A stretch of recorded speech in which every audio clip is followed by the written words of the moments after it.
So I would say, I don't think it's definitely a sign of that guy.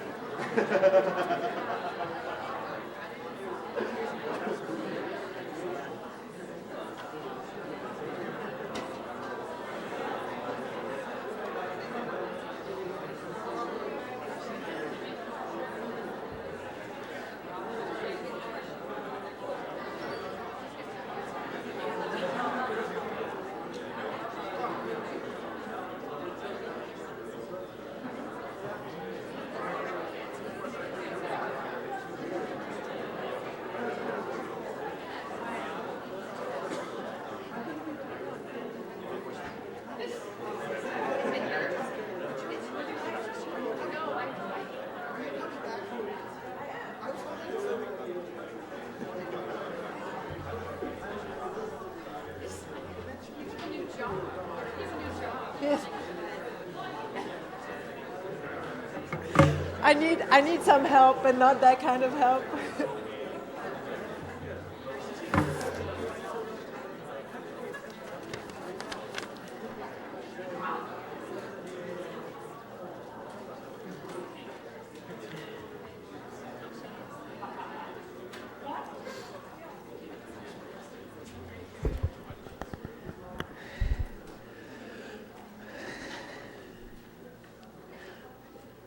All right.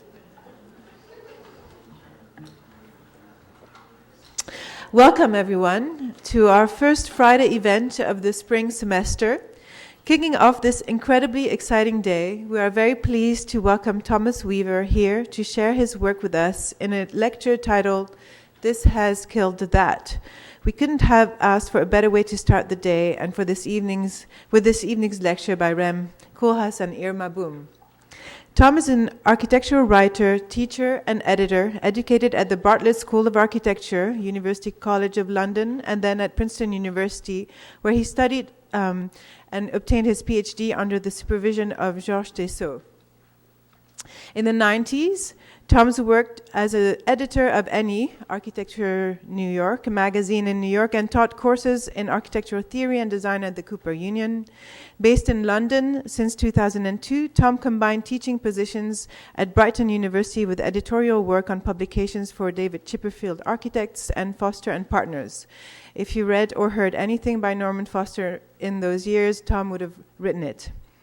Since 2007, he has been, maybe I'm making unfounded claims. Since 2007, Tom has been at the Architectural Association School of Architecture, where he is managing editor of all of the AA's publications, most notably the award-winning journal AA Files, and we certainly have been looking very closely at this model here with our GSAP books and its growing team. It's been quite inspiring to see what a school can do in this difficult age for publishing. At the AA, Tom teaches architectural design, history, and theory in the school's undergraduate MA and PhD programs.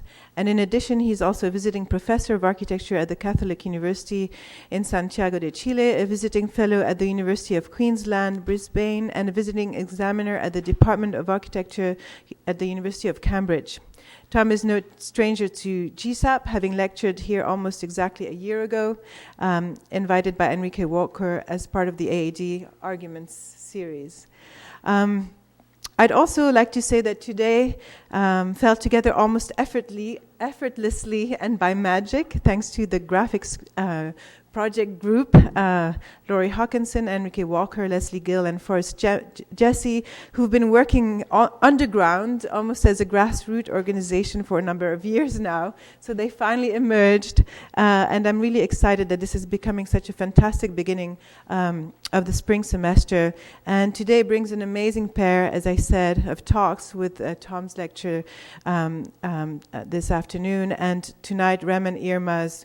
And this will set the tone actually for a semester where we will be investigating publicatory practices as an essential ingredient of architects' thinking and expanded practices today. And so please join me for a warm welcome to Tom.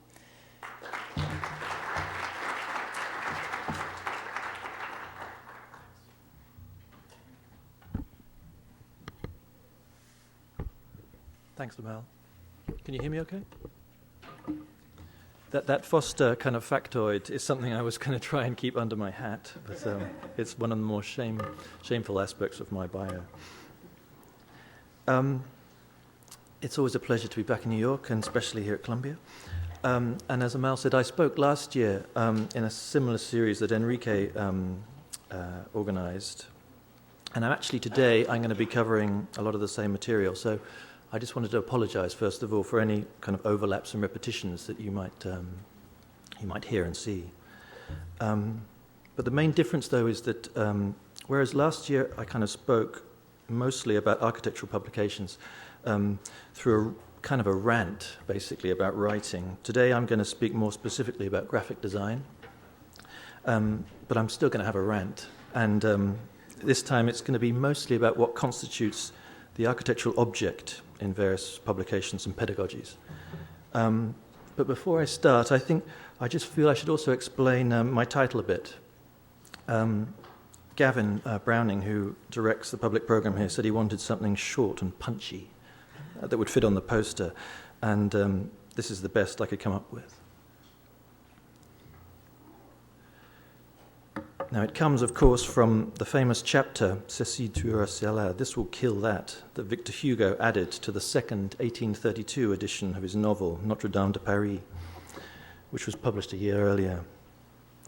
Now, the line is spoken by the novel's antagonist, Claude Frollo, archdeacon of the cathedral, who at one point in the narrative argues that until the advent of printing, buildings had been the books of humanity, that it was through stone, not paper, that thoughts, ideas, and memories were committed.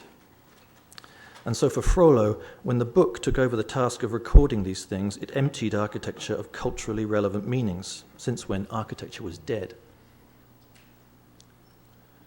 So in this polemic, the this is the printing press, and the that is architecture, represented here and in the novel by Notre Dame Cathedral in Paris. Now, it's become something of a cliché to always quote this famous line in any discussion about architecture and books, or architecture and design. And in this, I'm no different, or rather no less clichéd. I'm also speaking as someone who spends all of their time producing books, not architecture. Hence, I've altered Hugo's quote to remove the future tense. This has killed that, not this will kill that. And so I would argue that the crime has already been committed, the body is already in the morgue, even the grave. As you'll discover, the ascendancy of books over buildings is something that I feel very, very guilty about. I'm constantly having to face up to the fact that I'm facilitating the death of something I love. And so this talk is also going to be a bit repentant, part lecture, part confessional. Now, the irony of my role as architectural assassin is that I work in a school of architecture, the AA school, established in the mid-19th century and still located in its home within a Georgian terrace in Bloomsbury in central London. This is actually my office right there. And I think it's a sort of cruel joke that the AA played on me, that in the end-of-year exhibition they placed the AA's logo right over my window, because I'm constantly moaning about how corporate the AA is becoming. So my view of the world was only through the AA of its logo. Now, over the last 170 years or so, the AA has produced hundreds of thousands of architectural graduates whose buildings we have all visited and whose ideas we have all venerated. And I assume most of you are going to be going to the lecture by one of those later tonight. Now, more pertinently for today's discussion, ever since the AA's inauguration in 1847, the school has also produced books and journals through its own publications department. The mandate to generate these publications is even written into the AA's founding charter, that in order to be considered an association and a school, it legally has to produce books and journals. So no publication, no school. So what you see here in this way is not simply the first ever AA journal, but the satisfying of the terms of a contract. This, therefore, is a receipt. Now, this particular title, AA Notes, which began in the 1840s, ran through the whole second half of the 19th century and into the early years of the 20th century. It was then succeeded by the AA Journal, which, like AA Notes, combined minutes of AA meetings, transcripts of talks and lectures, alongside commissioned articles on architecture. The AA Journal then in turn went through various designed and edited iterations throughout the 1930s, 40s and 50s. By the 1960s, the journal was reborn again as Arena. And it's here you can see the sort of first signs of a kind of pop aesthetic, Vanessa Redgrave, from Antonioni's blow-up, collaged into the sort of title page. And then Arena itself changed yet again in the 1970s into the Architectural Association Quarterly, or AAQ, which was edited by the critic Dennis Sharp. And then finally, in 1981, this lineup of house journals changed one more time and was relaunched as AA Files, which continues to this day. Actually, the first issue was produced in two different covers. Nigel Coates designed this one on the left in sort of signature Pomo style, which caused such a rumpus that they then asked Ron Heron from Archigram to produce another version, sans serif default silver, which was much more accommodating. Now, the man who launched AA Files was the school's then director, Alvin Boyarsky, who in 1970 replaced a succession of rather demure, slightly tweedy English architectural professionals in running the school as its first dedicated head. And central to his reimagining of the AA was a massive increase in the AA's editorial program. Co-opting always the power and influence of graphic design, then largely radiating out of the very particular aesthetic of the English Archigram group, Boyarsky restructured the AA around the production of leaflets and newsletters, like this, the weekly events list, and around design competitions across the school to develop the typography and the visual identity of these leaflets. So students competed for each of the numbers.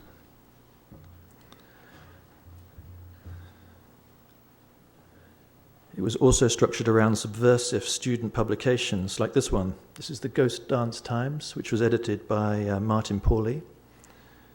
And actually, despite its headlines and its sort of graphics, it was rather an earnest and serious title.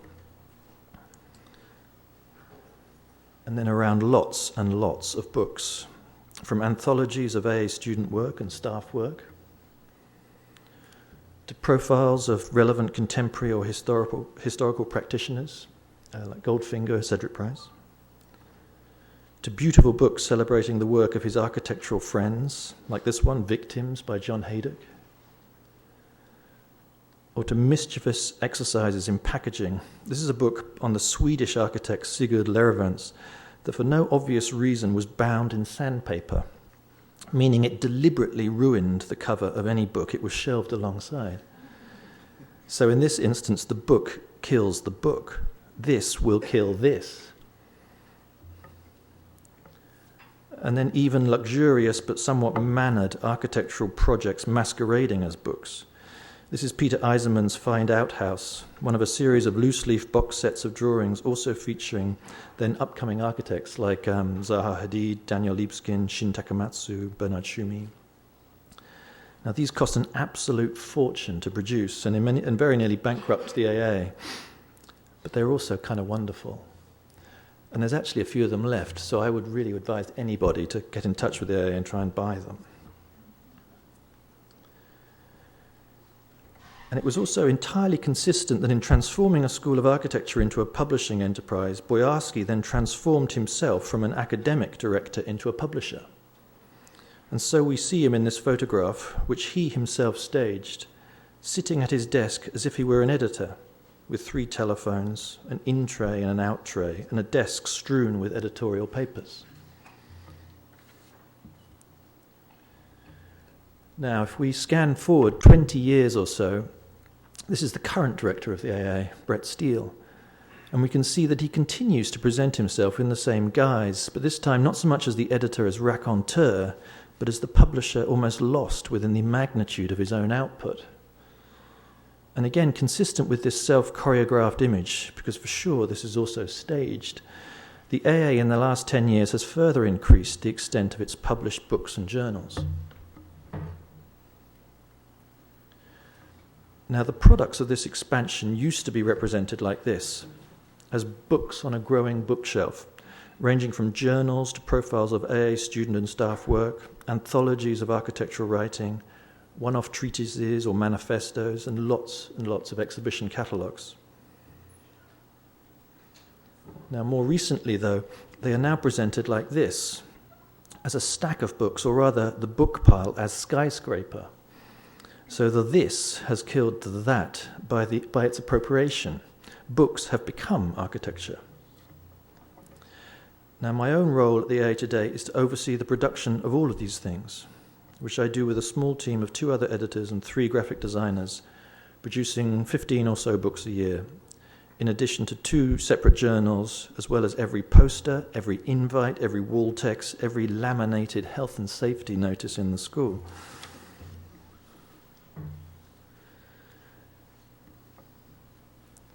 Now, one interesting consequence of all of this book production is that the incentive to both publish and design has been absorbed into all aspects of the AA, as it has with so many other schools of architecture all over the world.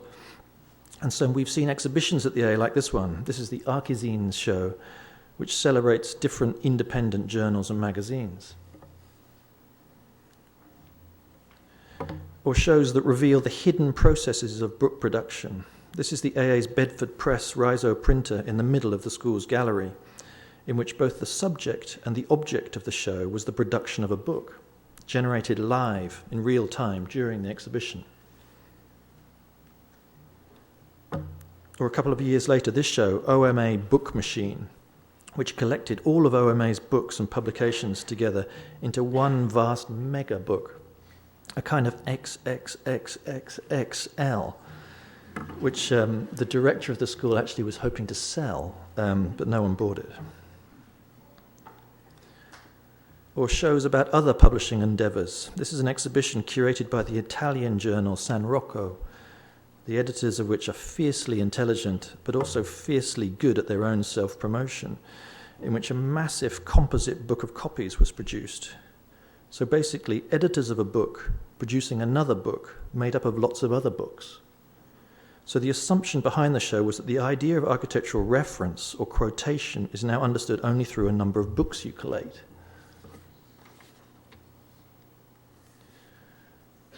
Now, of course, the object that always used to represent the idea of total knowledge and learning was not the book, but the building.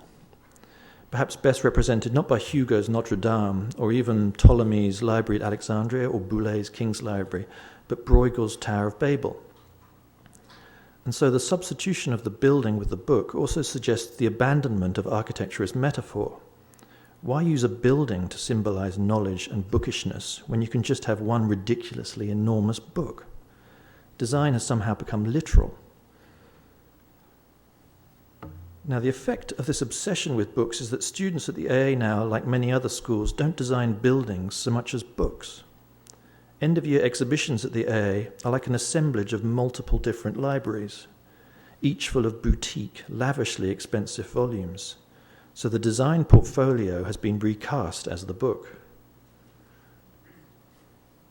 All you can do when you visit these exhibitions is sit and flick through pages.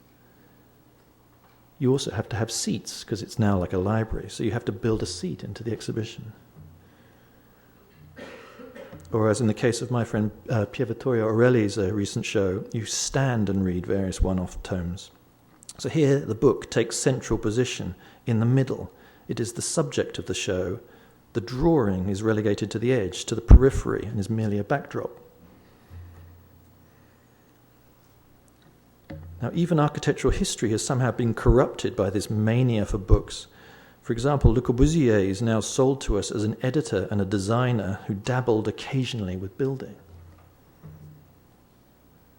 Or we are reminded of the fact that Mies van der Rohe and Theo van Dersburg were editors before they were architects, with G, Mies is the magazine Mies edited, and De Stijl itself, which was a magazine before it was a movement. Or more recently, that Peter Eisenman and Rem Koolhaas both wrote and published long before they ever built. The anecdotes of this writing also now form part of architectural history. So Brett, my director, was telling me that Eisenman typed this formal basis of modern architecture, his PhD, on a specially adapted typewriter that required university approval for the submission of a square 210 by 210 millimeter manuscript instead of standard A4, showing that his obsession with formal orders began with the layout of a blank page, not with the architectural diagrams drawn on that page. So graphic design actually comes before, not after, architectural design. Even prestigious schools of architecture like Princeton now reorientate themselves so that all architectural research only ever seems to look at books and other media, like their traveling clip stamp fold show. As a result, Princeton has become a kind of shrine to the worship of all things mediated, edited, and designed. Or this, Clip Stampfold's Bastard Child, Archizines, an exhibition of so-called independent architectural publishing that, as we have seen, emanated from the AA, and that tours the world, and in the process it encourages more new journals to be absorbed into the exhibition. So it grows. And in its growth, it promotes all of those self-generated publishing initiatives where the editor is not just the editor, but the client, the patron, the commissioner, the producer, and the consumer all in one. Now, in many ways, I am totally complicit with all of this bookishness because I'm one of the people who produces all of these books. But at the same time, through my editorship of AA Files, a similar pile of which you can see here, I have paradoxically also tried to subvert the associations and the assumptions about recent architectural publications. Paradoxical because I'm doing this from within an architectural publication. Now, one such subversion is to challenge the assumption, typical in US schools, I think in particular, that writing about architecture necessarily has to mean the theorization of architecture. According to this model, to write is not to tell a story, it's not to profile or to present someone or something, and it's certainly not to entertain, but it's only ever to philosophize. I would argue that this approach, in effect, has its origins in two traditions, one long-standing, the other much, much more recent. So the more ingrained one is the prevailing lineage of largely German scholars who established the way art and architectural history is written. And here they all are. In chronological sequence. So from the top left, you've got Winkelmann, then Semper, Burckhardt, Riegel, Wolflin, Gideon, Panofsky, Gombrich, Semper, Burckhardt, Riegel, Wolflin, Gideon, and Panofsky. Oh, hold on. Sorry. Let's start again. Winkelmann, Semper, Burckhardt, Riegel, Wolflin, Gideon, Panofsky, Gombrich, Wittkover, and Pevsner. And this lineup, which might seem sort of rather removed, is actually closer to you than you think, because not on this list would be Rainer Banham, who was basically each of these people taught their successor. So Pevsner in the bottom right supervised Banham's PhD.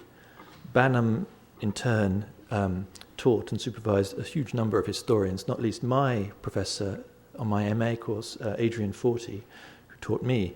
So there is a direct link between you, me, and then all the way through to Winkelmann in only a short number of steps. Now, collectively, these scholars have contributed in immeasurable ways to the elucidation of art and architectural writing, But let's also be frank, they have chosen to do this by theorizing in only the most turgid and the driest of prose. Now, the corollary of this tradition is more recent. This is the New Yorker critic Janet Malcolm writing about Rosalind Krauss, who I realize is something of a deity, especially here, whose incredible influence has not only affected the things that we like and the things that we promote, but the way we articulate this promotion, as Malcolm says, in writing that is hard-edged, dense, opaque, uncharitable, and seemingly translated from the German. Now, this model is everything that I don't want to do with the pieces I edit and publish. Above anything else, I want writing that is exact opposite, so I want it to be clear, generous, engaged, funny, and beautifully written, preferably in English. Now, Krauss, of course, went on to become one of the founding editors of the journal October, which in terms of its writing is even less charitable than Art Forum. For example, take a look at this. This is the editorial that was printed in the first page of its first edition. This mission statement tells us that the journal wants to be more than just interdisciplinary, that it wants to engage with critical directness, that it wants to uphold critical effort and strengthen critical discourse. Now, if it isn't immediately obvious, the key word here seems to be critical. And it's a word that has somehow come to attach itself to any intellectual endeavour, architectural or otherwise, even if what it conveys isn't immediately obvious. I mean, what does critical actually mean? But much, much worse than critical, I think, is its evil kind of colonizing spawn, criticality, which is increasingly taking over our discourse. As an editor, I won't ever, ever publish a text that uses the word criticality. The same goes for disciplinarity, or its own evil spawn, interdisciplinarity. There's this great lecture on YouTube by Bob Somol, in which he attacks all of these itty words. Although somewhat perversely, he doesn't actually include criticality and interdisciplinarity among them. And elsewhere, I've actually heard him use these words himself, uncritically, so to speak. And so perhaps he needs to follow his own polemic a little more closely. Somol titles his talk, Less Itty, More Ism. And as this suggests, he argues that solace can be found in the ism. So materiality is bad, materialism good. Practicality bad, pragmatism good. Now, what Somol is really calling for, though, is an alternative way of writing and thinking. And for me, part of that alternative can be found in the essay form. So writing that is conceived not as a treatise, not as a theory or academic paper, with all of the lumpen prose that these models demand, but as something more accessible and writerly, as an essay. The best description of it, I think, comes from Theodor Adorno's famous text, The Essay as Form, in which he argues that the essay is more responsive, more emotive mode of writing.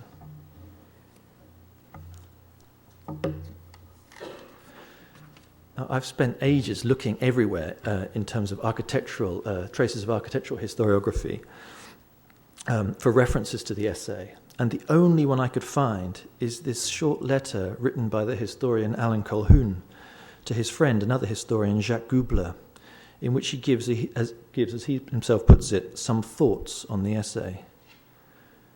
Colquhoun himself was part of that golden generation of English architectural historians who only ever wrote in the essay form, historians like John Summerson, Colin Rowe, Rayner Banham, and Robin Evans.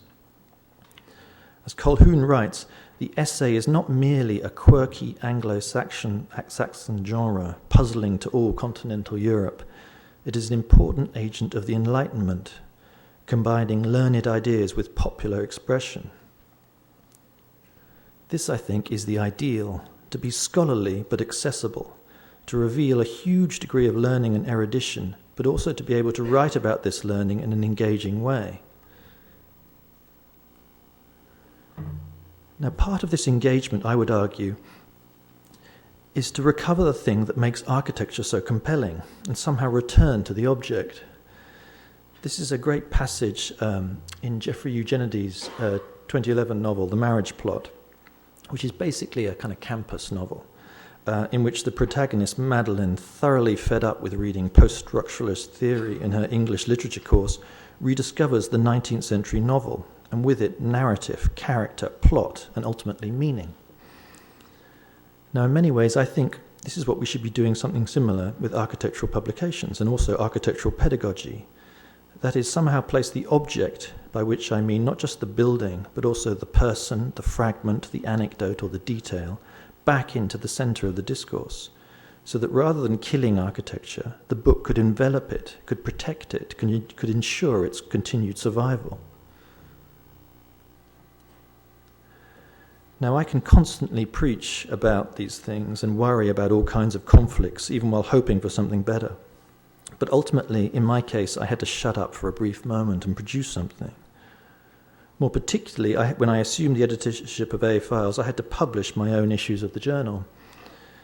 So I wanted now, if we sort of move much more into graphic design and see what happens when you go not only from the absolute world of theorizing the things you like and dislike to actually editing and laying out text, but also from the abstract world of the computer screen to the physical world of paper, of bindings, of inks and foldouts.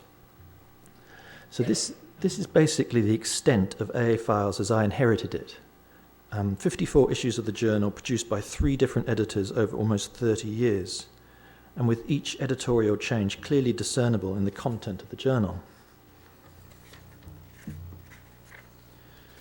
Now, the very first of these issues, especially, I think, are really great, both in terms of the content and their design. These early texts were mostly on architectural history, like this really endearing little text by Robin Middleton on the history of the one-room apartment. This historicism, I think, is interesting, especially given that this was the very high watermark of the AA's design culture. The school was buzzing then with Kohlhaas, with Zaha Hadid, with Shumi, and yet what was being absorbed by these designers and students were nuanced little essays on various aspects of architectural history. For me, this text is exactly the kind of thing I like. It's scholarly, but also accessible, as Colquhoun defined it. And the simplicity and clarity of its written structure and title is matched by the simplicity and clarity of its graphic design. A separation between text and image, 2 columns of text, and a few nice archival images. Now, by the time I took over, AA Files had evolved into something like this, which is pretty wretched. This is also a model that seems typical of a lot of architectural publishing today, in which texts are always project descriptions, written not by interested observers, but by the producers. So the people who one reads writing about architecture are only architects.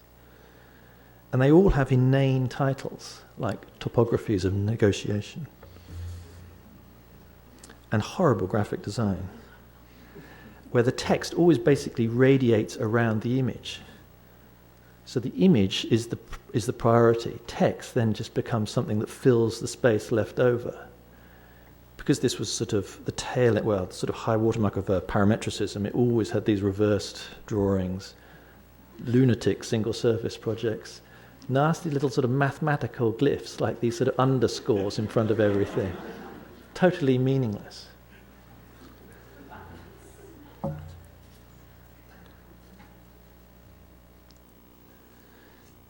So I basically, given this sort of situation, I initiated a redesign, both in terms of the content and the graphic design. So in this sort of new world order, texts would be essays, subjects would be generally historical and would be about discernible object and not a vague theory. Titles would try to avoid subtitles. Footnotes would be kept to a minimum or ideally removed altogether. Images would be largely unpublished and archival, and the design would be clear and compelling and not stupidly fashionable. And so I'm just going to sort of basically present to you now the components of that design, of that graphic design. So the first move was to remove any images from the cover, because I wanted the people to only understand a journal of architectural writing by opening it, by reading it, to not judge a book by its cover. And so each issue is only differentiated by its number and its colour, and never at all by its theme. I hate all forms of architectural thematization. And I do this, I changed it so I got rid of all cover stuff and all themes, because every other architectural journal has an image on the cover and a theme. Although I must admit, this has sort of backfired on me somewhat, that at the AA now, people only ever ask me what colour is the next issue. They never ever ask me what the contents are. What comes next? Now, there are actually two colours in each issue, a cover colour and an inside cover colour. And we pick these colours at the very, very last minute before going to press. Sometimes they come from Le Corbusier's great Architecture Polychromie book, which is a kind of swatch card of all of Corb's favourite colours. But often at the same time, they sort of reference a colour which has been alluded to in the text. So in this instance, the pale blue actually comes from the colour of the Olympic Marseille football team. This is an article on Marseille, so pale blue. Now, the design itself was developed and it's still produced by John Morgan, who's a fantastic English designer whose background is in typography more than graphics. And again, I think this is important. When I made the journal a journal of writing, I think it was entirely in keeping with that I work with a typographer whose skills are mostly in text than a graphic designer whose skills are much more prioritizing the image. And this is the basic skeleton at the heart of John's template for the journal. This is a classic, people call it a classic 12-column grid. So everything I'm going to show now are going to be spreads of the journal. Now, this grid underpins the three main models that we developed for the typography, which is set in a Dutch font called Arnhem. So we have a single column of text, which I use for very, very short texts or introductions to other texts. Or a two-column model for small to medium-length essays, or for writing structured through longer paragraphs or ideas that somehow need more space given over to them to understand them.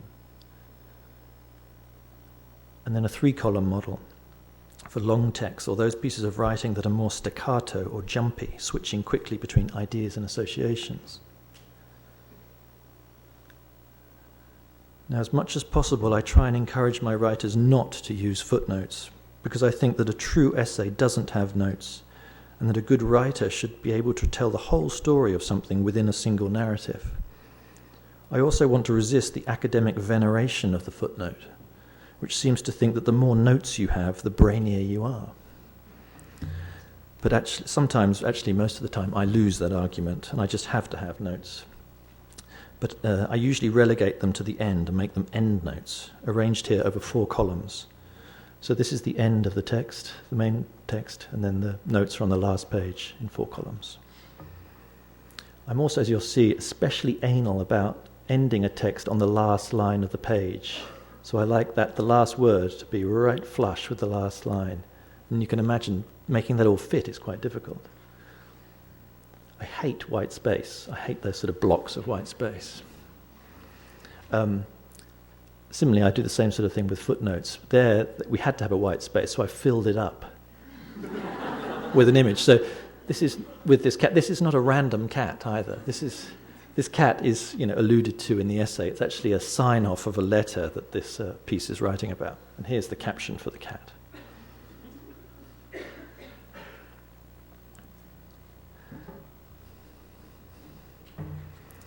Now, with endnotes, a few exceptions do occasionally creep in. These are the 93 notes supplied by Columbia's own James Graham, who does an equivalent job to me here at Columbia, and who is a great scholar as well.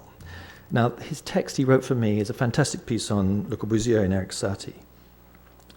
James is also the exception to my general rule in that he uses a massive number of footnotes because he really is massively brainy. And they became so sort of complete in themselves that the whole text, the footnotes, almost became a separate thing. It was something I could have almost listed on the table of contents as a separate piece. So I gave it a whole separate spread of the journal, entirely self-contained, even with its own illustrations, beginning at the beginning, ending at the end. The other exception is a piece I ran in the latest issue by a Le Corbusier scholar called Tim Benton. And he was writing about the domino frame. Now, Tim's text was especially forensic, going through every meticulous detail of the drawings of the domino, and so the notes had to be read in tandem with the main narrative. You couldn't put them at the end. Because of this, they had to be footnotes, not endnotes. And so we basically developed this sort of middle column, which extruded off the caption box, slightly smaller type, so that you can then read note next to the main narrative.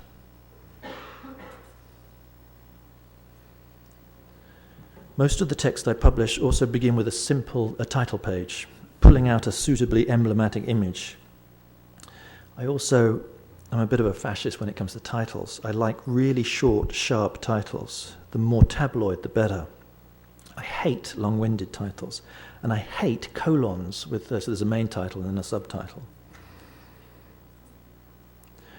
Graphically also, sometimes we place the title over the image, which I know normally is a bit of a no-no.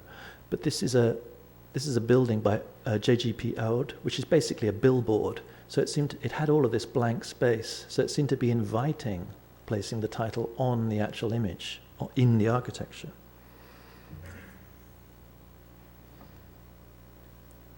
For images, I like to separate text from image, which of course is an older way of laying out a publication, long before desktop publishing software allowed you to drop an image anywhere on the page of text.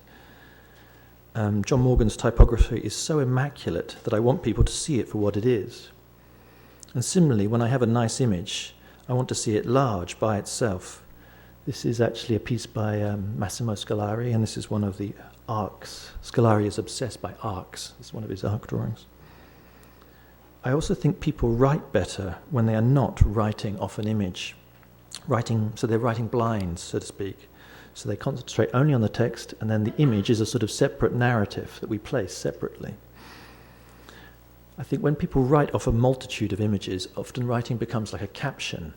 I think if you separate, writing has a much more sort of cohesiveness to it.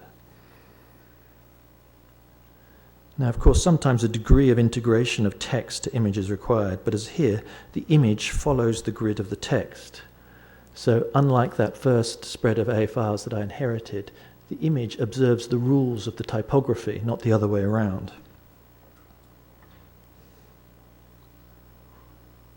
Multiple images are also built around text grids. So these are some of the lovely etchings of weeds by an English artist called Michael Landy. Or other nice images. When I do have a nice image, sometimes I just place it full bleed, so bleeding off the page, filling an entire page.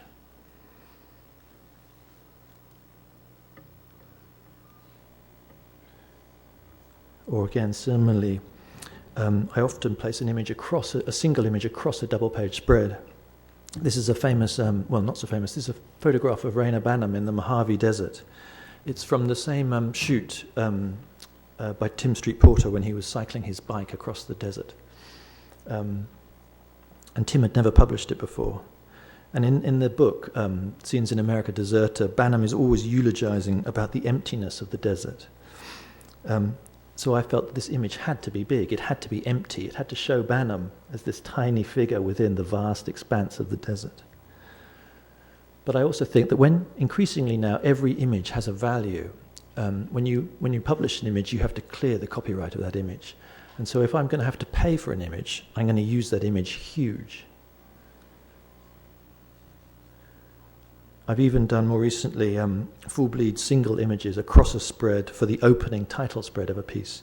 This is the very latest issue, and this is a text about a concert that Pink Floyd gave in Venice, and they performed from this sort of floating stage right in the middle of the Venetian lagoon. It's like 250,000 people turned up.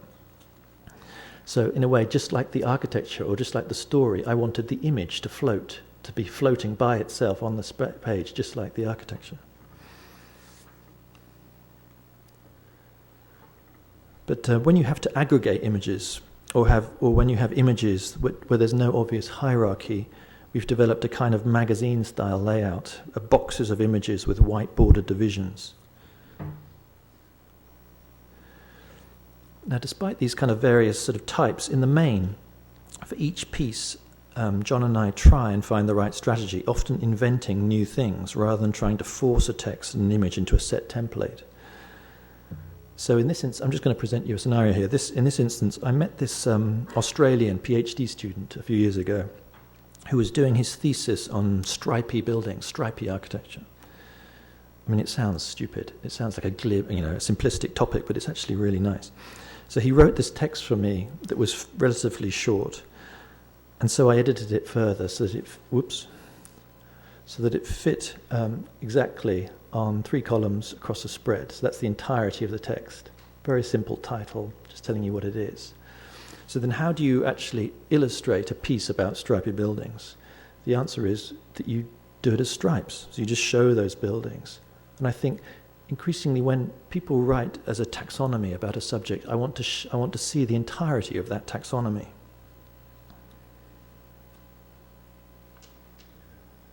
And actually, the more I work with this sort of design template, the more I discover that it is actually very, very flexible. There are loads of variations we can come up with for setting text and image, which of course I think is testament to John's skills as a designer. So this is another spread where we start to break our own rules. So here we mix single column of text with double on the same spread. Again, it's partly in response to the author. The author writes in multiple different voices, so the typography has to reflect that kind of schizophrenia in a way. Here's another text, another example of a kind of a rule breaking. This was a text that was structured around a poem. So the author incorporated the poem into his main narrative. But when we set it, it kind of got lost. When you see it simply like a quote. So we pulled the poem out. This is the whole of the poem. So we pulled it out as if it was an image and placed it on a coloured background. This was the same Marseille cover.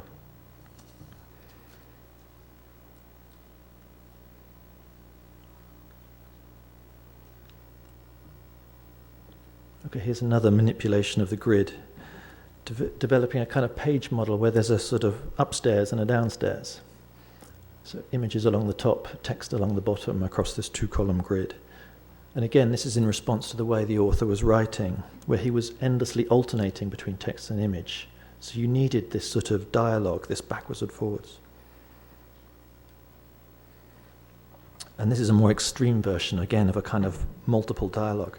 This is a model that I call Teyceau style, in homage to my PhD supervisor, Georges Teyceau. Although actually this piece is by a woman called Françoise Fromenot, who's a French critic. But like Georges, she submitted a text that had loads of other bits to it. So loads of epigraphic quotes, loads of images, lots of footnotes, lots of sort of sidebars.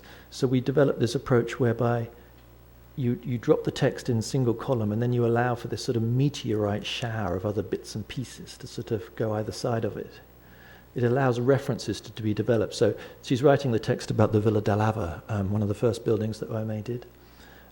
So there's a little riff on swimming pools. So we have Hockney's swimming pool, the Villa d'Alava swimming pool, a poster for Hockney's swimming pool, an André Curtet's photograph. So again, you allow all of this sort of thing to go along, even with the pesky footnote, sort of enriching the page. Here's another one-off, the text about Michael Powell's famous film Peeping Tom, a film which begins with a description. So the text began with a description of the film's opening sequence, which is a famous sort of murder scene, which is presented through the viewfinder of the murderer's cine camera. So we showed the 4 film stills from this opening scene against a black background. So, I mean, it's become a sort of cliche to see film stills within a layout. But if you do it this way, set it against black, it becomes much more cinematic. You know, you're in the cinema. Or here's another piece where the form of the layout mirrors the content of the text. So this is an essay on 16th century scientific treatise on entomology, in which the author decorated his book with drawings of various insects. See all these lovely kind of grasshoppers and crickets and things. And so for the title page, we did the same thing, pulling out a few butterflies and moths and sitting them around the title bar. the most extreme adaptation we did was possibly this one. This is a text by a design historian on the history of English typography. The subject matter was so resolutely English that it seemed wrong to us to set this text in our usual Dutch font, Arnhem. And so for this piece only, we changed the typeface, which is a real no-no in laying out a magazine, but we set it in its own English font, which is called Brunel. I realise that this is all getting a little bit nerdy, and only sort of type designers would spot this sort of thing, but elsewhere in the journal, I try to have other kind of more explicit bits of mischief, and for the journal not to be too serious, basically. So the last piece in each issue is usually a bit more frivolous. This is a text about a deeply eccentric Czech architect called Jan Turnovsky, whose eccentricity seemed best illustrated by a diagram he drew of different ways to sew on a button, with each variant being illustrative of a different character trait. Can you see those? Do they appear? So you get a conservative way to sew on a button, a clerical. There's even a sort of pornographic one there, or something obscene.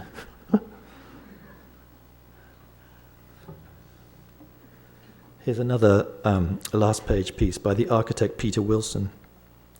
In almost every other architectural magazine, when you read an architect, they are writing only about their own work. So the condition I presented to Peter was that he could write about anything as long as it wasn't by him, or designed by him, or built by him. He chose to write about the love Raymond Chandler had for his 8-kilogram cat called Tacky. So stupid, totally stupid, but there's something quite charming about it. Well, lastly, among this sort of lineup of mischief, in the latest issue, which was issue 69, we made a subtle and not so subtle nod to the associations of number 69 by beginning with a cybernetic sexual recreation centre designed by Nicolas Schoeffer, who was a sort of 50s, early 60s Parisian cybernetic architect, and a pretty terrible architect, actually, has to be said. And this was one of the buildings from his city, where form obviously follows function. So that was the beginning of the issue, and this is the end of that issue. Easily the dirtiest thing I've ever published. One of a number of erotic architecture montages produced by a Viennese actionist group called Zund Up. It took me a while to find this, but basically, if you're ever looking for something really pornographic, you can always rely on Viennese actionists. Now, even though, as I said, I'm very resistant to featuring architects talking about their own projects in AA Files, obviously, as an architectural journal, I was sure that it still needed an architectural voice. Now, the solution for me was the idea of the interview or the conversation, because although I would argue that architects in the main are terrible writers, what they are almost universally brilliant at is talking. Architects are genius talkers. I would always rather listen to an architect than read one. And the conversation or the oral history offers the best way to capture the way architects speak, to express themselves or tell a story, or even how they think and structure their thoughts. Now, the model I adopted for this is one I shamelessly stole from the literary journal, the Paris Review, which has always run conversations with writers, which are always my favourite part of the journal.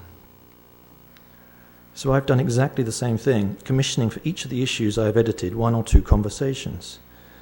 The conversations I do are also slightly different from the Paris Review, mostly in that they're huge, sometimes 20,000 words long. But the colloquial form of them means that reading them is actually very fast. And they also differ in that they are nearly always structured through the depiction of a life. So these then are autobiographies through conversation. I'm much, much more interested in an architect's life than their projects. So I just wanted to have a brief intermission now, and I was going to play you a few audio clips drawn from some of these conversations, just mainly so that you can hear the subject's voice, and in particular the kind of idiosyncrasies and the vernaculars of their voice. And then I'll show you on the screen how I've edited those voices. So this first one is this is by Massimo Scolari, who we did an interview with in Venice. It was the year when Chipperfield did his Biennale.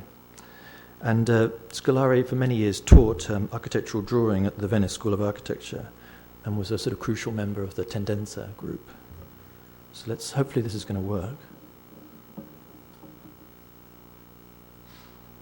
You know, after 40 years, 50 years of looking drawing, it takes you a full set of books, see from a drawing, you suddenly pick up a mouse.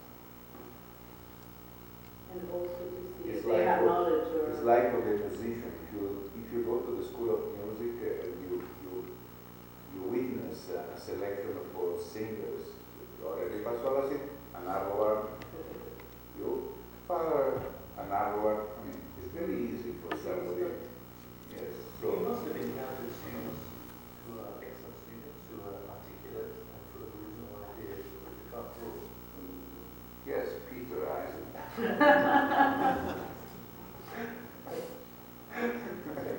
He has a lot of knowledge. Yeah. No, yes, there are students that they are, but not today.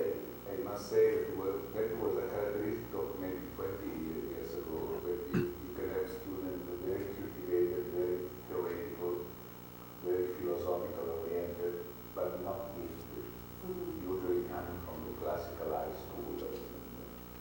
But today, this attitude doesn't exist anymore. The students, they go to it. I was always telling to my students at Yale, listen, when you read a book and you start to have a very little headache, that is the moment in which something happens in your brain and the knowledge starts to be. If you read a book and you have no headache, it's useless. It's kind of great, isn't it? I mean, and again, it's just people telling stories, which I think is often missed out in journals. The kind of seriousness of journals seems to miss the kind of narrative and the anecdotal. And they're always so good, people telling these stories. I'm going to do another one. I'm actually going to skip one because we're running a little short of time. Let me just go back one. This one's a very short one. This is an architect called John Winter, who's a kind of little known but actually hugely interesting English architect of the 50s, 60s and 70s. And he died actually just a few months after I did the recording. And he was incredibly sort of self-deprecatory, his sort of humour. And by the way, the first voice you're going to hear is Adrian Fortes, who I did the interview with. Who else of your contemporaries did you admire? Sterling? He's your contemporary.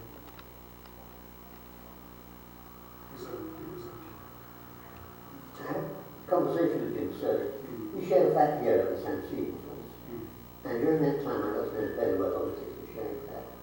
And I remember we were out having a walk, and he said to me, John, there are two types of architects. There are people like Philip Johnson and myself who designed the key buildings for humanity.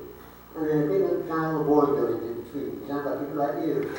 And I thought, hey, it's very rude. Absolutely correct. Which makes it worse. And I think he's absolutely dead right. The whole of the conversation was set up like that. He was always telling stories against himself. Okay, I'm just going to do one more. I'm going to skip this one, but do one more. This is also from the latest issue. This is an American photographer called Louis Baltz, who also sadly died just after I did the conversation. I'm actually a bit like Hans-Ulrich Obrist, that every time I interview someone, they die. You know, I'm like the kind of grim reaper. But Baltz, fantastically interesting photographer. I'm just going to play this, not so much for, it's less anecdotal, but it's more to show how little editing he needed. I mean, you're about to hear how he's speaking in paragraphs, basically. I mean, you're talking about this question of was it invisibility? Yeah. And I think that was one of the things that was on my mind certainly with industrial parks. Yeah. I'll give you my screed on this, which is that photography was a child of the Industrial Revolution. In fact, there's a very persuasive argument that says it wasn't really invented. It was a number of separate techniques that already existed that were brought into being and brought together because there was a commercial and social need for them. But legitimate child or illegitimate child, it was a child of the Industrial Revolution.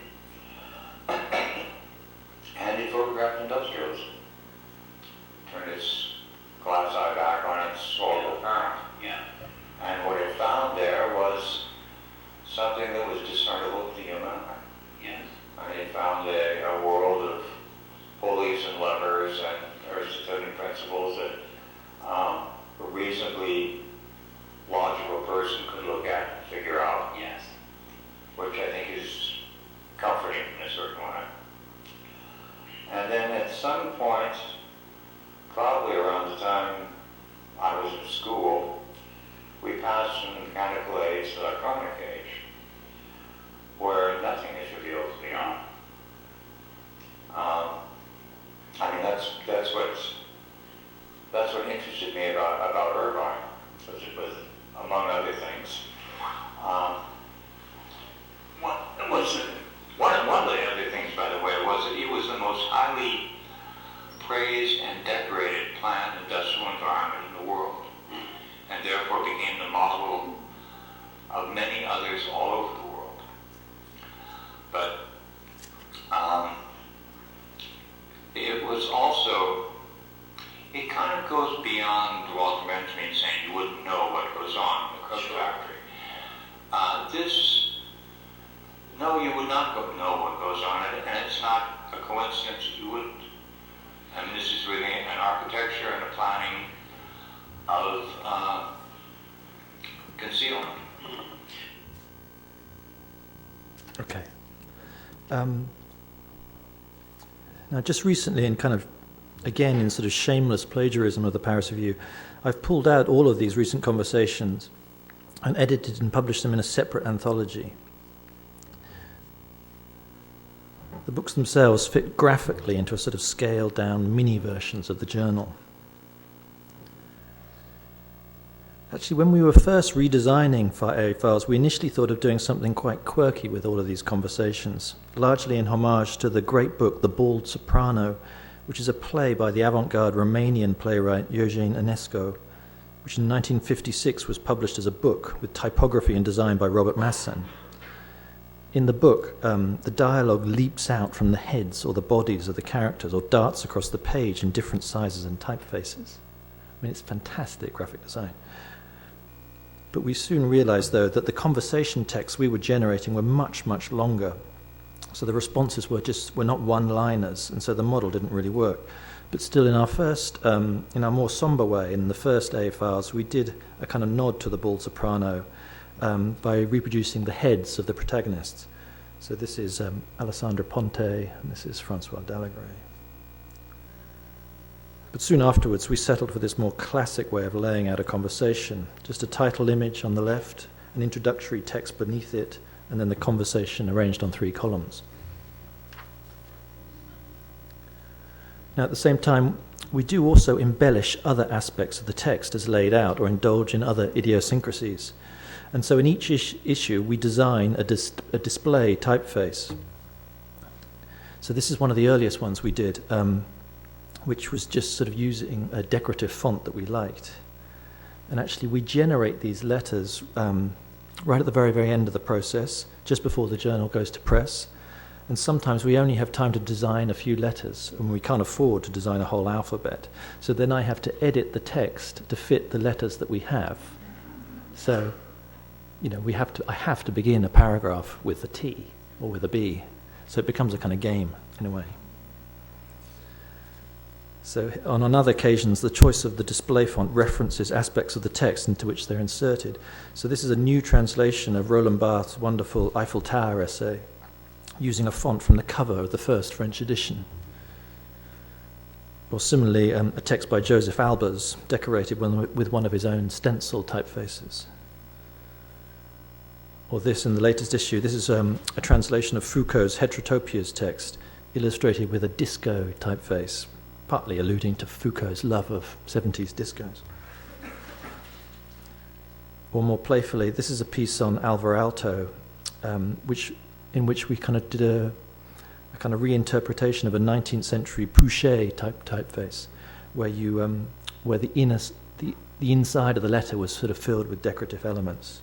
But because this was on Alto, we just filled these letters with Finnish things. So you get a Moomin and a Nokia phone, a moose. Again, stupid, but it kind of, I just like the layering, the vernaculars, and the kind of references that typography brings. And because I'm always mindful of the fact that the AA is a school, I think there should be a didactic element to these typographic references. So at the front of each issue in the journal's colophon, I write a note on the display initials, explaining the history behind the display font or the colour references. Now I'm just going to quickly wrap up now with, I just wanted to show you one sort of final component of the design of the journal, which is a kind of little treat that we add to each issue. Given that AA Files only exists as a material, physical thing, it's not an e-book, it's not available as an e-book. So it's always limited by its print run, by its cost and its readership. I always look to produce something within each issue to ensure that people kind of cherish it as a physical object, or at least that they don't throw it away.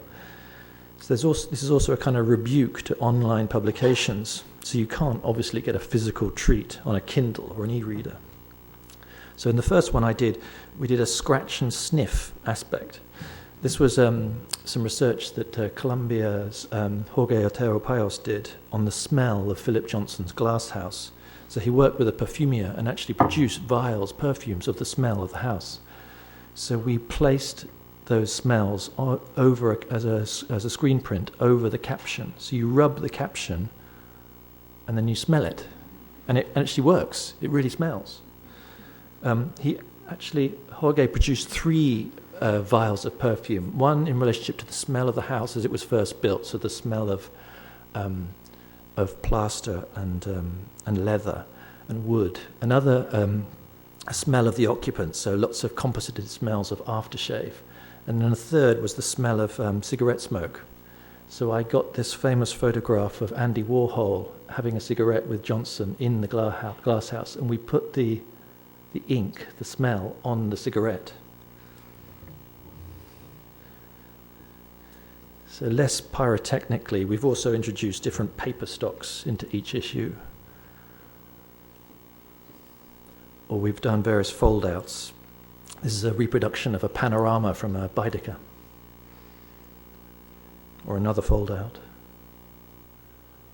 Yet more fold-outs. This is a 2-meter-long reproduction of a kind of dance of death from a German cathedral.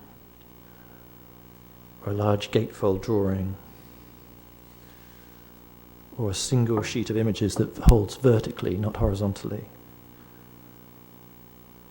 Or French folds, when you don't actually trim the page, so you keep it uncut, which means that you generate a little sort of pocket of space where you can place images inside.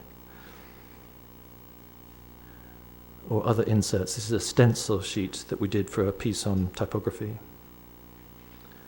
Or we've added postcards, just loose, into the journal. This was one of Boyarsky had a collection of postcards, rather like Rem, who was a big postcard collector. So we reproduced one, both front and back.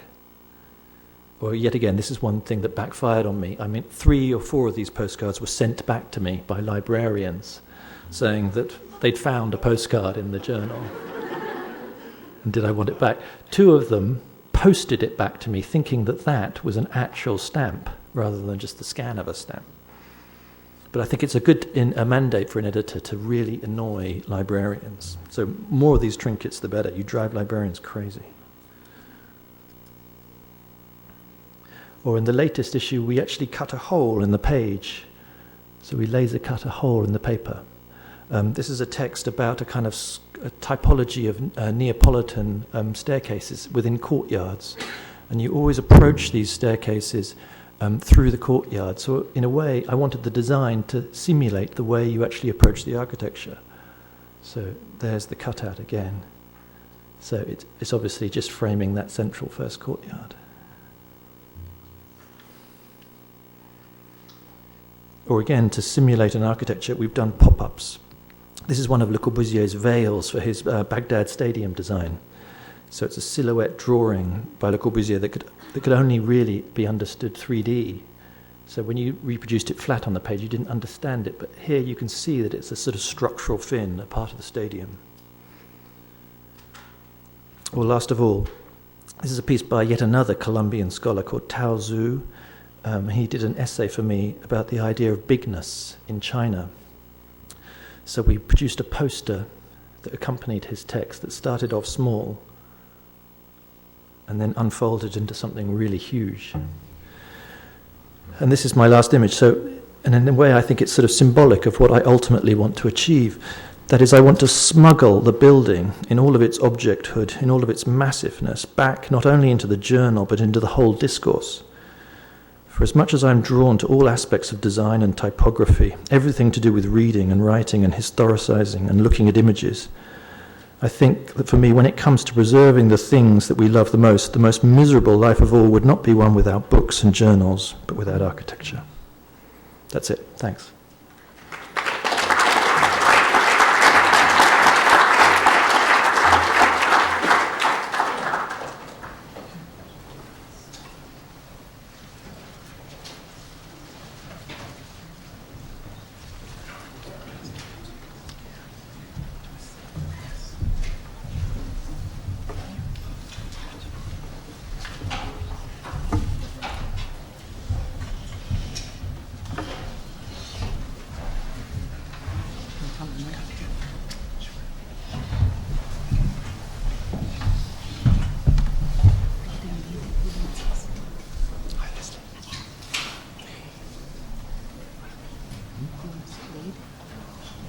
Okay, yeah. Or you.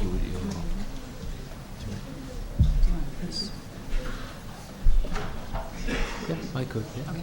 You like it to start? Yeah. Thanks so much for the incredible lecture. I have a number of questions. I'm not sure I would be able to ask them all, but I'd like to start with one. One of the things that I appreciated extraordinarily about the lecture today was that basically you showed both the clarity of the product of AA Files, hand in hand with the clarity of its design, but also that basically every one of the pieces that you've published becomes a bit of a game at the edge of those rules. So I was wondering, basically it's a question about the interplay between design and writing, and to what extent, since each one of the pieces you showed, or perhaps you basically put emphasis on those that are slight anomalies or inventions within the genre, when you come up with the design of one article, to what extent is the writing leading the design, and to what extent is the design leading the writing? And in fact, how are the ideas formulated for each article design? Well, I'm endlessly going backwards and forwards. I mean, the classical way is that you approach someone, or you ask them to write something, or someone sends you something, and then you deal with it simply as an intellectual thing. So as a text on a subject, and you think about it as a historian, you think about it more academically. You do not in any way think about it as a physical thing. But then there's this lovely moment when you're so fed up with talking about ideas and historicizing, and there's something really comforting then about, in a way, the superficiality, in a way, of graphic design, that you don't have any of that baggage and you can just concentrate on laying it out. But then you realize that in one sense, graphic design is so much more complicated, and it's the intellectualizing that's the sort of simplistic, glib bit. So it depends from piece to piece. Some begin in that more classical way, start with text, edit the text, then think about image, then think about how they be laid out, and then work on the layout. At other times we work back to front. So I almost draw a design, a layout on a page, and then go backwards, and to use that as a way of discussing a piece as before it's written with an author, thinking about how they move between text and image. Because I often think that I love writing where the writer's perspective and therefore the reader's perspective changes. You don't always write from the same altitude. Sometimes you dip down and you write about an image, a very material, small-scale thing, before you zoom out again and talk about bigger meta ideas and bigger histories, lineages. So I like the kind of viewpoint or the aeroplane to be endlessly moving up and down. So I have a couple of questions, but I also want to make sure if other people have questions, we can ask them. But so a couple of things. I was thinking about scale and thinking about how we all, or all these students, are all working in a scaleless world on the computer, and you're working also in that scaleless world, but then your pieces are so much about scale, right? All the pieces, I'm calling your work pieces. So can you talk about that? Can you talk about, the process or what you think about? You know? Yeah, I mean, I absolutely agree. I think it's always, it's a pure scalar game you're doing the whole time. But I've always loved the metonymic model of thinking about something, whereby you think about an idea through the part. So the part informs the whole. So I encourage people when they write, or when I'm designing, to think what is emblematic of that piece as an image or an opening sentence, or it doesn't have to be graphic, it can be editorial, so that in a sense it conveys a bigger set of ideas. I like a text to be ambitious. I like an editorial project to be ambitious. So I'm not just a technician. I want it to have sort of real intellectual and pedagogic worth, to be meaning something. So when you're working on something and you're working on a screen, is your screen the same scale as what your output will be? Or is that, so now I'm kind of getting into this process. No, I mean my module is a kind of Steve Jobs module, the biggest one I can get. Okay. But there's no is it a one-to-one?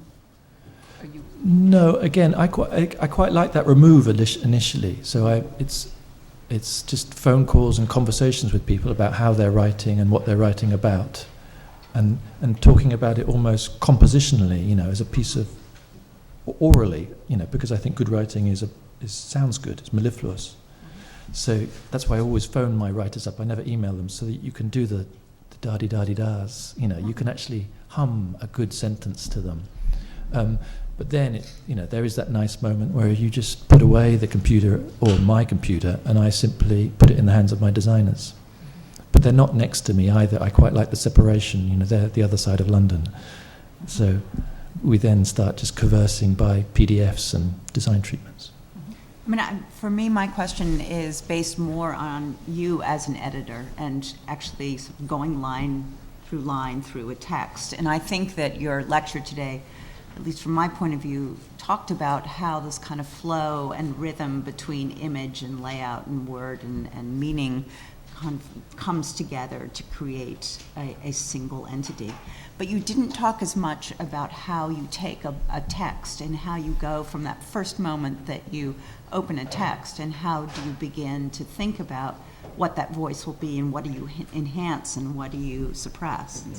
Yeah, I mean that's a whole other story in a way. That was one I did a bit last time. This is partly why I wanted to concentrate a little bit more on the technicalities of the graphics, because I could speak for hours about just the nuances of writing and the particularities of the kind of writing I like. But it also stems partly from the fact that the older model of the editor is a technician, basically. It's someone like the idea of a university press on the edge of the university campus. The brains are in the department. They produce something and then they hand it over to the technician, who simply facilitates it. So editing is only copy editing or proofreading, changing the commas, the syntax a little bit.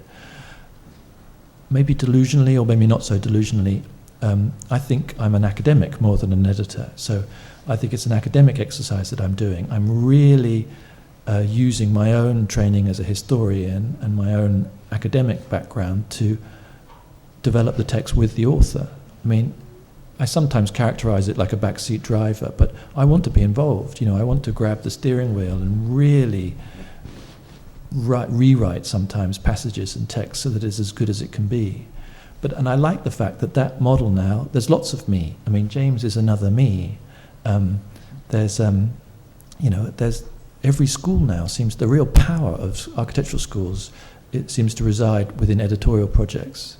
That the commercial publisher now is dying out, certainly in architecture.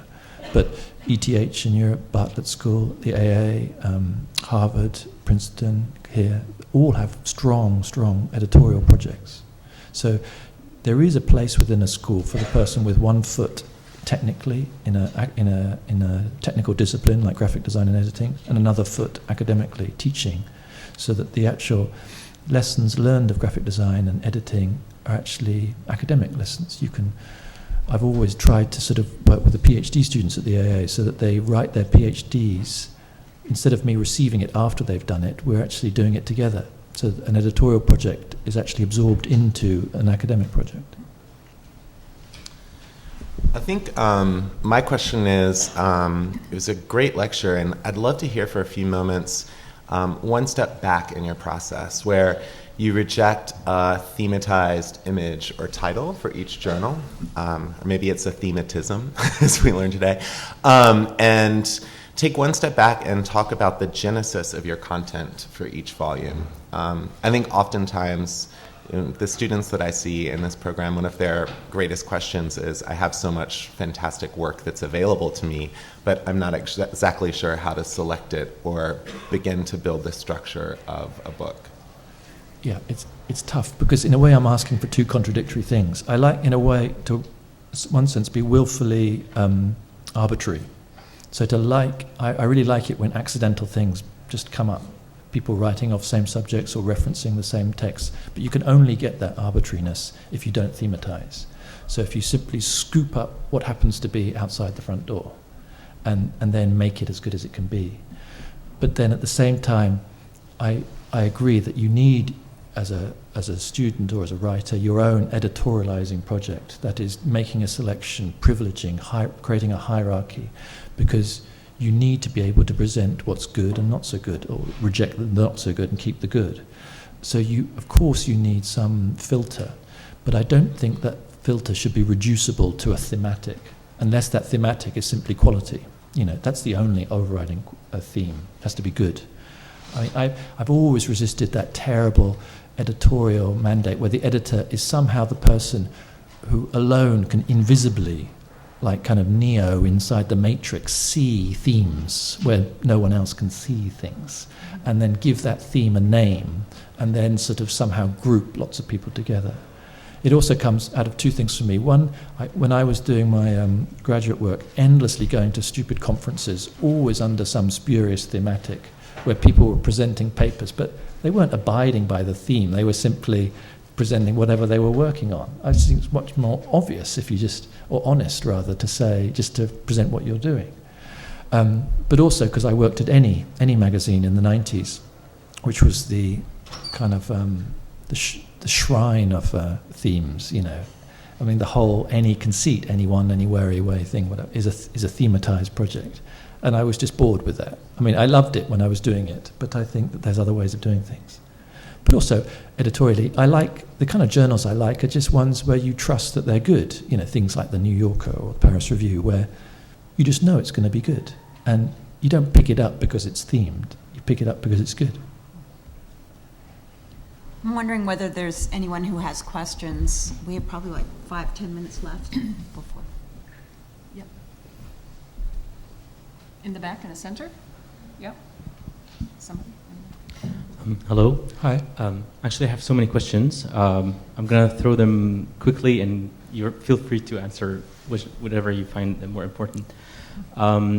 First, we had a lecture with the editor, both the editor and the designer of Harvard Design Magazine, with their new launch of 38, and the title was "Do You Read Me?"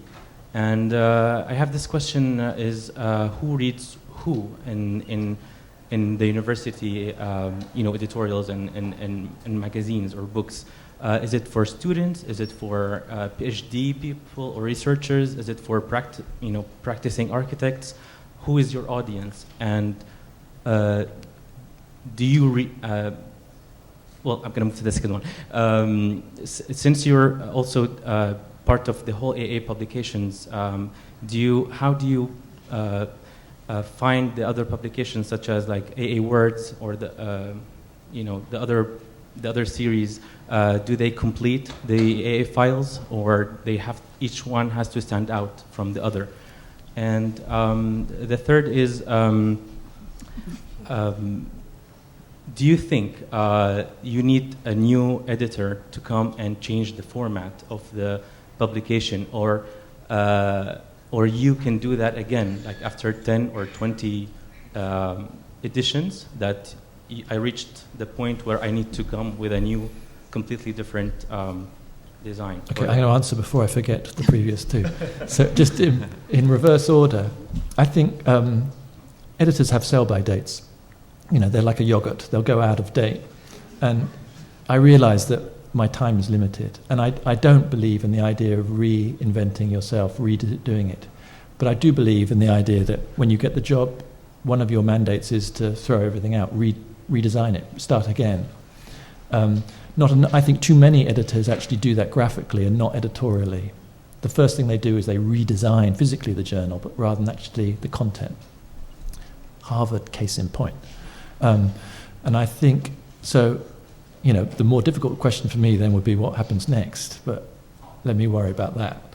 In terms of the AAs, the other audience question you raise is a really good one. You know, I think as a writer especially, it's very, very difficult, but it's an important question to ask yourself is who you're writing this for. And similarly, I think the editor needs to say this, ask themselves the same question. I mean, I'm slightly eased by the fact that the AA is not a school, it's not just a school, it's basically a club, so it's an association. So its audience is quite multifaceted and multivariant. It's both professional, like a lot of European schools. It's a sort of social aggregation too, but it's also academic. So there's students, there's alumni, there's practicing architects, but there's also just a general public with an interest in architecture. And I really like that older model. I mean, as much as I loved my American education, I was always slightly resistant to the kind of ivory tower remove of the American campus from real life, and the way that the discussions you have in the School of Architecture simply seem to be hermetic to those institutions and weren't actually dealing with real things. I like that idea of, you know, the man on the street or anyone with a common public interest in the subject to read the things you're producing.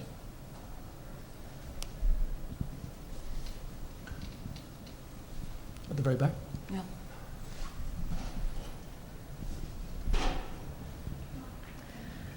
So my question is similar, but I think I'm really interested in kind of the way that you've managed to work that fine line between kind of very reserved and restrained, but also have this element of quirkiness, which I think probably relates to what you just said about your audience. And I'm wondering how that evolved, how that developed, and also what means you use to kind of negotiate between the two. Is it kind of full-scale mock-ups that you look at, or inspiration from other publications, and kind of how that has come to be?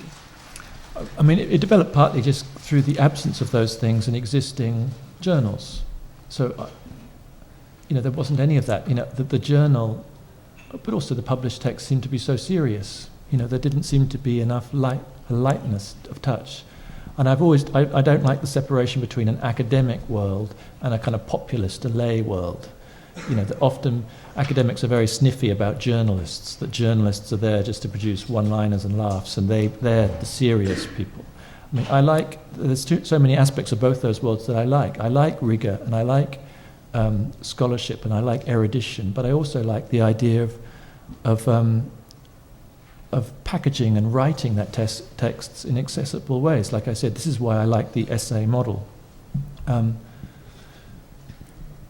in terms of the kind of frivolity, I think that it should reflect, it's an editorial reflection too. These are the things I like. And graphically, I think, again, I don't want to always refer to a set template. I want when I lay them out, to have little nods and jokes and little nuances and references within a text, so people get those things, so it's multi-layered.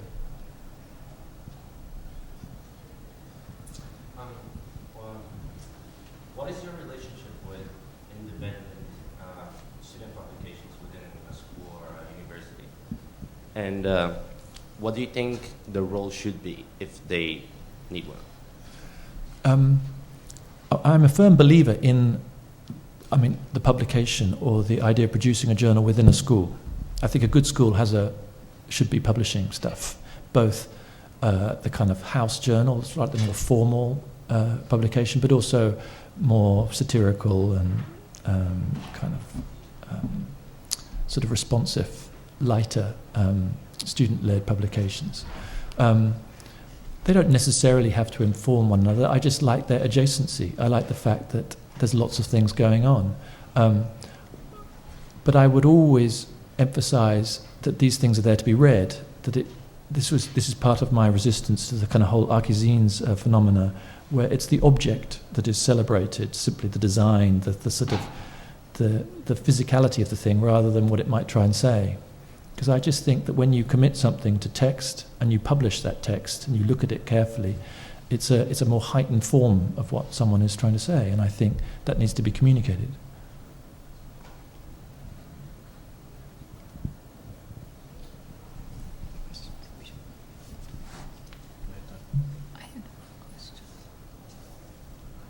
If nobody else is going to ask a question. Oh, go ahead. Thanks. Appreciate both the rigor and clearly the pleasure that you put into your craft. I'm most interested in the interview segments that you shared, which was really lovely to hear the background and then to be reading along and to see the subtle editing that happens. And I'm curious whether those 3 clips that you shared are typical or were more closely related to the spoken text, or how wide that range is and how it differs from when you're editing writing. No, they're very typical, and they're my favourite bits too. They're easily the best bits, I think, in AA Files. But I'm just so totally kind of seduced by reading the spoken word, and I think good writing is actually good talking. But it does take a hell of a lot of effort. Lots of people commission conversations now, but I think you really have to be careful when editing it, where you have to keep the nuances and the flow and the mellifluousness of the spoken word, the idiosyncrasies, but you can still change things. You can still actually ghostwrite in a way, and the way you do it is quite nice. I put my headphones on and I listen to basically the first thing I do, I get an intern to transcribe it, totally raw, flat, every hum and ha and everything, and then I put that word file up on the screen. Then I have another word file up, a clean one. Put the headphones on, listen to the whole thing so that I can really hear the way they speak. And then I just write it again, fresh. Sometimes doing it literally what they're saying, other times corrupting it a little bit. But it's all about that pace and the speed of it, and just the way people construct thoughts and construct stories. And that's partly why I showed those different ones. Some are simply just stories, but others, like the Lewis Bouts one, is a theory. This is a guy theorizing, basically.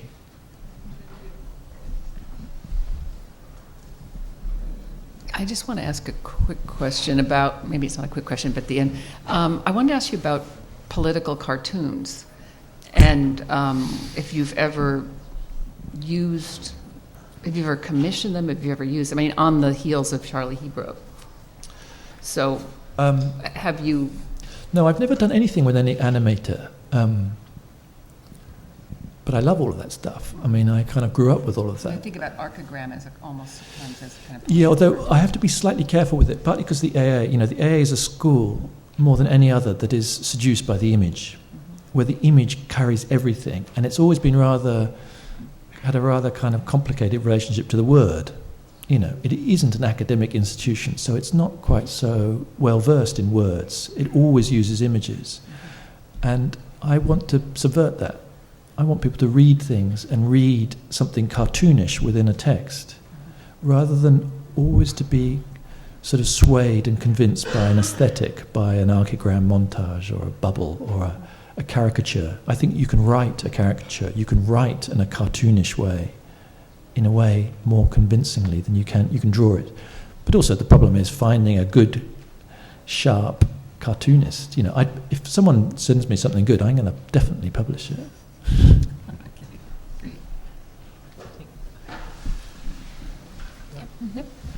Okay. On behalf of everyone at the school, thanks enormously for an incredible talk, Tom. Thank you.